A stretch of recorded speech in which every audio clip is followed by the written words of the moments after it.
What's going on, Knicks fans? Just wanted to comment on media picking against us. Other other players interfering in what the Knicks are accomplishing, and just in general, how it's impossible to predict series nowadays. There's not an analyst really that picked the Knicks. Maybe Perk did to make it as far as we have so far, but even Stephen A. picked against us. Brian Windhorst picked against us. Everybody picked against us.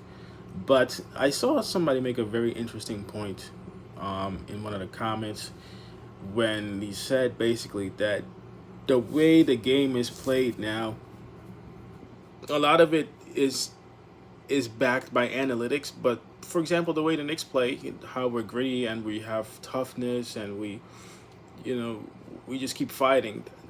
Those things are hard to analyze. You can't analyze that stuff. Me, I picked the Knicks to win in 7 games against Boston. I'm always just gonna pick the Knicks, whether you think, statistically we have a good chance or not. But you can't analyze that. I think it's impossible to analyze based on data who's going to win certain games. Because if everything was supposed to be the way it was, then Boston would be winning right now. Tatum wouldn't have gotten hurt.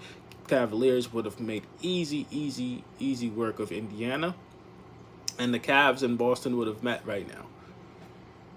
But you can't analyze these things that way. And I know, look, there's people here on these airways making a lot of money trying to analyze and call these games. But NBA basketball and sports in general goes beyond analytics. I think we've become overly analytical, trying to decide who's going to win. And part of that is the whole betting industry now.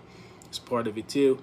Referees' decisions, strange calls. Referees coming out admitting sometimes if they call it tough in the beginning, maybe in later stages they don't play it as tough. They don't call it as tough to balance out the game, which in several sports it's like that with referees, and that also affects the game. And that doesn't necessarily show up in the analytics, but at the end of the day, you're still going to have a final score, and that final score might favor the other team that you thought was going to lose, like in a lot of scenarios, the Knicks, more than other teams, because you cannot analyze these things that way.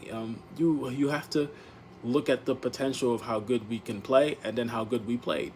Last night is the first time we played very well, and there's still things that we can do offensively, but overall, we had a good game, and the stats supported that. But in general, it's hard to always analyze the games off of analytics. So I wouldn't always go off that. But I'm going to pick the Knicks every time.